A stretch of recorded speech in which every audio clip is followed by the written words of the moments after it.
The following program contains adult language, poor taste in jokes, racial slurs, political slurs, slants, and all sorts of things that, if you are sensitive and have a delicate constitution, you should probably go watch Teletubbies. You were warned. Hey kids, welcome back to Roto Talk.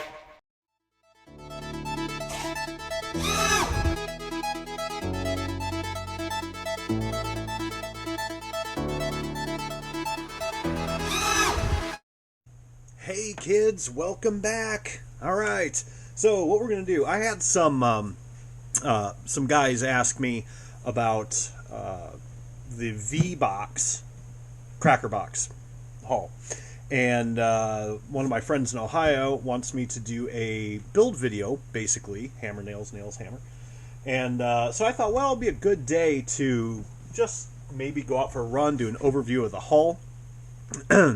Excuse me. And just show you what the do's and don'ts are a little bit. We got about a 10-mile-an-hour breeze, which isn't too bad. But we're going to do my Lego beater cracker. This is the one that I beat on her a lot. So we've got the Zenoa 30. This is a stock. No, this is the GZR 30. I talked about that the other day. This is from Gizmo Motors. It's kind of, it's all right. I went through that in the other video. This one is header wrapped. Because I do have there's a grip bar right here, and I tend to reach my hand down there and sometimes burn my hand when I'm not paying attention. So, gas bags back here. We're going to go over all of the gas bag, the radio box, all that stuff in different videos. This is just going to be about the haul, take it out to the lake for a run, just so you guys can see it. I do keep the Vortex spouts on there, that's what I call them. On these specific boats, any boat that's open hull, because what happens is if you take a really tight turn and you get some water in there, when you slosh around, if this isn't on there, you can actually, it's a little bit easier to get water in your carb and stall the boat. Not something we really want to do. I do use rotary throttle cables. All right, and we'll, where's my zapper? There's my zapper. Okay, so we turn this guy on. You can see, take the camera down here, see that? That's a radial, it's a cable drive basically. I get those from ZippKits, absolutely love them. It's the only throttle setup I use. I do not use the rods and cranks, not my thing.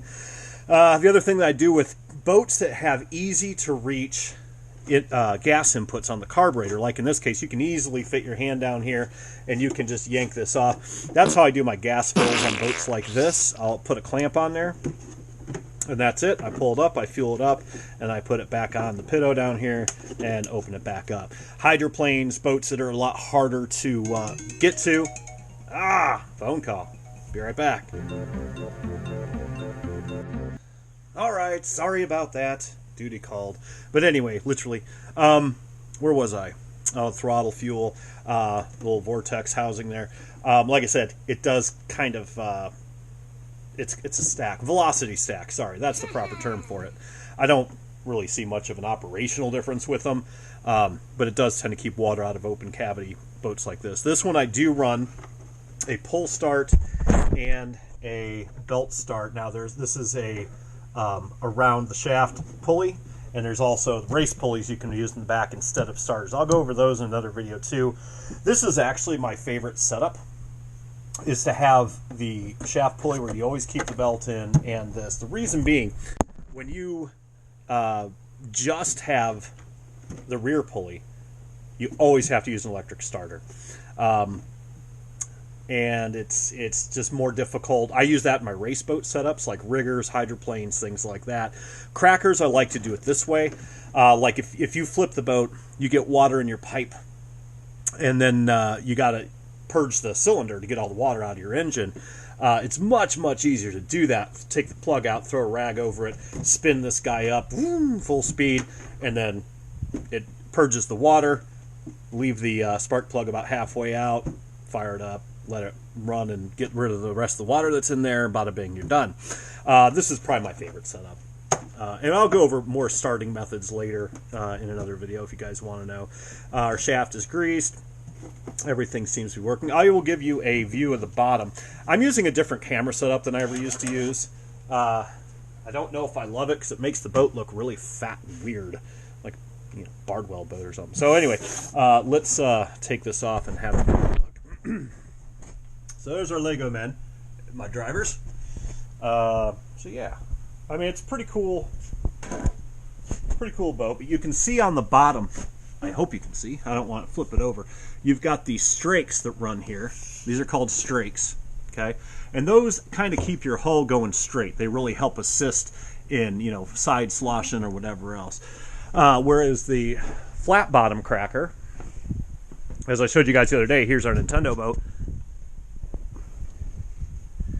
You can see that there's no strakes, and you do have the center skeg that helps you, but that's a different, another video. Center skeg's kind of like a, when you've got a keel almost. It helps keep your boat straight. We'll go over that later. On the back end, difference between the flat bottom and one of these as well. Flat bottoms are just going to use the standard strut. We're usually using stringers on the V's. Trim tabs, which I actually do use. Right hand only turn rudder, which has seen better days. Looks like I sanded it off somehow on a rock or something. But other than that, not too bad. So, hopefully this video doesn't come out like a bag of ass, but we'll see what happens. I do, actually, with most of my crackers, I'll do a fun top, which, like in this case, has got my little Lego drivers on there that I 3D printed, and they're fun. They do add a lot of weight. Hang on. But then I'll usually also make a race cover. Okay, so this is the exact same thing. This is obviously where you get into your radio box and all that stuff's under here. And then in this case, I used to have different pin downs for this. Like I said, this boat's my beater. I think we're probably going to leave off the Lego guys today due to the wind. No! They do add a lot of weight. Big old drivers like that, I think they're pretty cool. They're fun. You know, it's nothing, you know, just a little goofiness that I printed up and painted. Well, it's a Team Zenoa and, yeah, all that. But big old drivers don't like car wrecks or boat wrecks when the shiny side, the wet side, goes up. So when it's nice and calm out and I don't have to worry about any wind flippage, I'll run with the guys on there sometimes, or if there's little kids watching, It's fun to do. But otherwise, I usually run with a flat back like this. And I actually make these with the extra wood that comes with the ZippKits kit. Now, my buddy wanted me to do a build video on a Vbox, and I think that this is probably the best boat to start with for a beginner builder. Especially if you're not used to gas boats already, but even if you are, these are super fun boats. They're super fast for what they are. They're not race boats, but they're fast. They are not, as far as I know, there is no race class for these. I think you have to be a flat bottom with a 26cc in it in order to race in the legal racing. I don't think there's a Vbox class. Correct me if I'm wrong, anybody, because I'm not a race guy. I don't know. But this is a very simple boat to build, and I'm going to do a build video on it. I think build videos on boats are kind of a bore because it's not like a quadcopter or drone or car. I mean, it takes a little bit longer, obviously. But it's a very fast boat to build, and it's an easy boat to set up, and it's cheap. I mean, the kit itself is like $98. I'll put a link in the description. But that's why we're going over this today, is we're going to do a build video on one of these models, and which will probably be the replacement for this, for the Lego boat, because it's been a little bit beat up, and might just do another Lego or Sega or something. I don't know. I'll figure out something stupid to do with it. But I usually make, there's enough spare wood in the kit that I actually make another hatch. I just trace the one out, and I just cut it real quick and then clear coat it, paint it when I paint the boat, and that way I've got a race hatch and a geek hatch. It's pretty cool. So what we're going to do, we're going to fire this guy up. I think we might just, we'll take it down to the water. We'll use the old Hill Killer tractor and switch cameras. I'll be kids. Right back. This right here, I print my own cell phone cases. Best thing I ever did. I impregnated a magnet into my cell phone. Love that. So, all right. So what we're going to do, we're going to fire this old Lego boat up and just show you how the V-bottoms respond. It's not very windy down here. I don't see any flips in the future.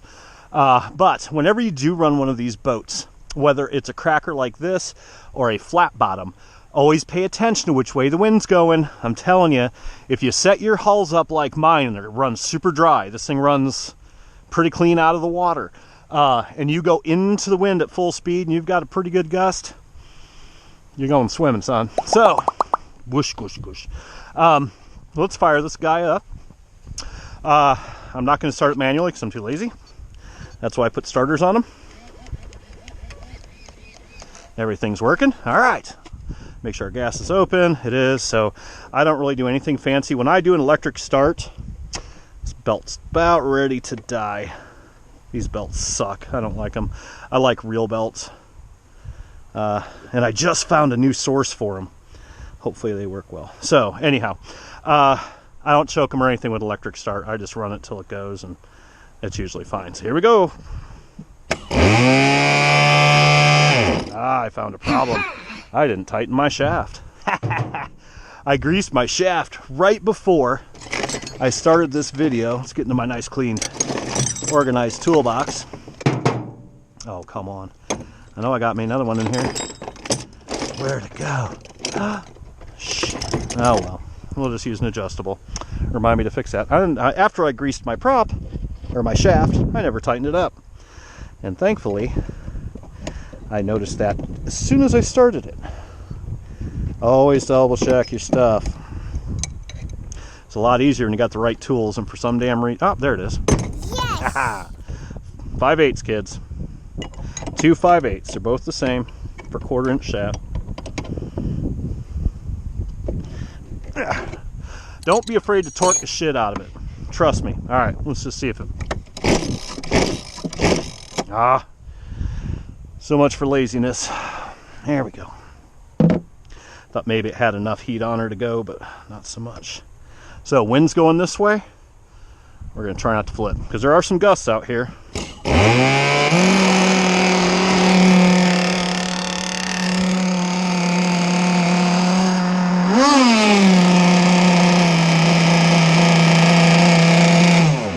Okay, I did that.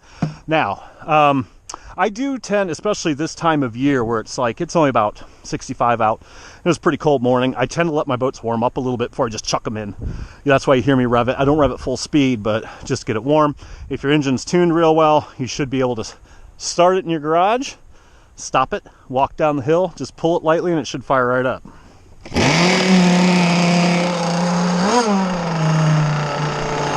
We're gonna do a couple warm-up laps.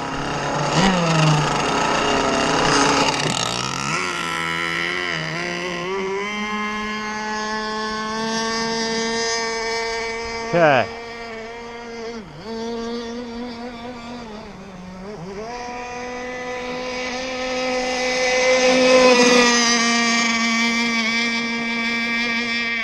See the control on that though? I don't have my steering pitch real great, but that's okay.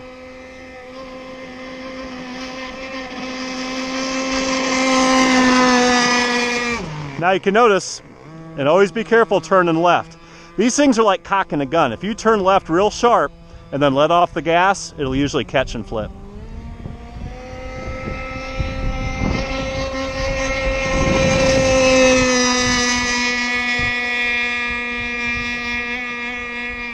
Now, these types of boats, you guys have heard me bitch about clean water. That I don't necessarily love water without wind or waves.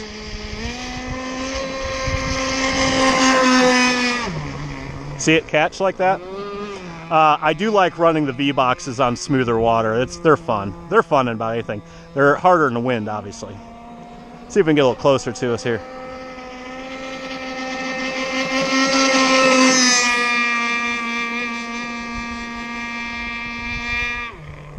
So when we go and do the build on this thing, let's just go nice and slow. When I go through the build on this, we'll go through the props I like to run, the radio stuff. We're going to go through everything. And I ordered that kit. It should be here this week.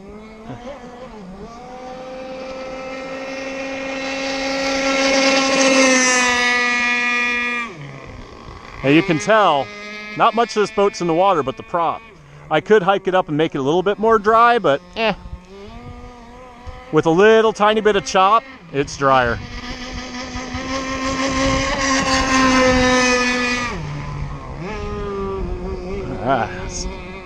Watch, I'm gonna turn left and let up on the throttle. Watch this.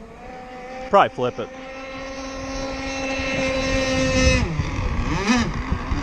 See how the butt kind of goes like that?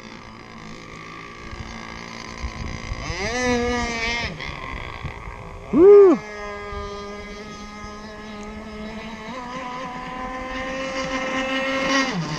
See that?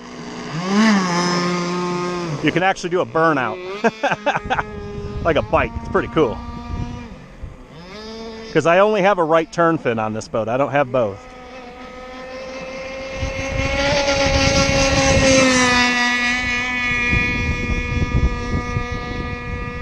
And it sounds like the engine could be a little bit more in.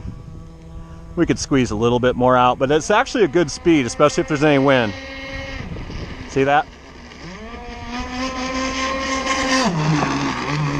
See, you can do side swipes. It's pretty cool.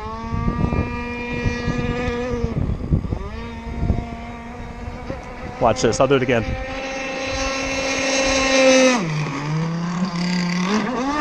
Woo! Woo! Bam! Got that one on tape. That's awesome.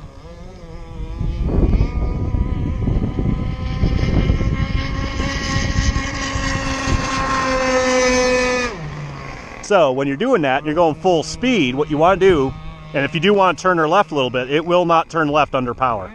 Watch this. I'm going to go full speed. I'm going to turn left all the way. It won't do it. You have to come off the prop. Okay, so if you do need to turn left, oh, I'm going to hit that rope. No, I didn't. All right. If you do have to turn left and you're going full speed, like, wait for it to die down off the prop just a little bit before you turn. Watch.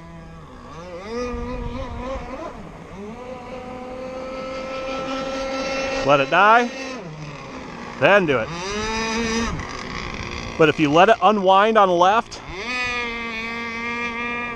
you'll do that scary shit I just did. That was pretty cool though.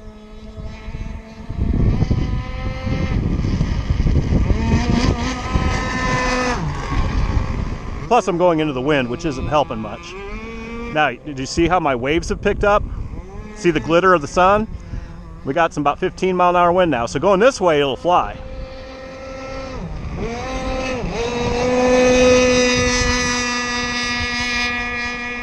Now, believe it or not, another reason that it's running a little bit more wet than normal is because I don't have the drivers on the back. Them drivers have some weight. Let's see if it'll flip in the wind here.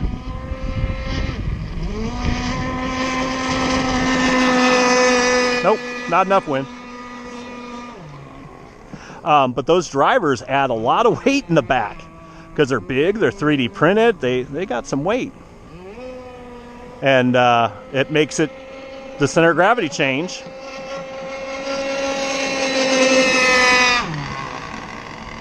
Let's bring her in. So when you bring her in, this takes a little getting used to from boat to boat. You have no brakes. You just learn the boat. Bring it into a certain point. And kill it. There you go. Oh, look at that. I sheared a rudder. See that rudder? Hang on. Ooh, hot potato. Watch this. Let me show you something. This is why it was getting really weak in my turns, the right and the left. Which I noticed, like, man, that seems a little funky. See that? No. That right there? That, my friends, is bad. That's some boomerang shit right there. So, what happened was, I told you guys in the other video, I have a ski jump rope out there on those buoys that my cousin let float. And you can't see it right now, but when it's really calm, you can. It's about 10 feet out. And you heard me say earlier in the video, I hope it don't hit that rope. I did. I must have just missed it with the prop, or the rope hit and pushed it down below the prop. Look at that. Woo, buddy. It's time for a different setup. See? But having that thing kick back like that made me funky in the turns. It's going to make your nose rise. And it just gave me less turning power because there's less in the water. So we could probably, I don't think it broke it. Yeah, it's pretty bad. Yeah, we got to tighten that up. Anyway, you get the gist. So that is it, kids. Like I said, we're going to do a build video on this guy. Very fun boats, very cheap, very easy to build. Cheap meaning the kit, the guts. That's a different devil. But when we do the build kit, I will show you all the options you will have. Like, do you want to use a 26? Do you want to use a 30cc? Do you want to use a bell and crank throttle? Do you want to use a... And I'll give you all the pros and cons that I can. I'm running a completely different prop on this boat. It's actually running a hydro prop. And it should be running something else, but that's okay. We'll go over props too and all that good stuff. So until the next time, kids, let me know if you have any questions, and we'll be doing that build video probably starting this week, I think. So keep dry side up. Bye.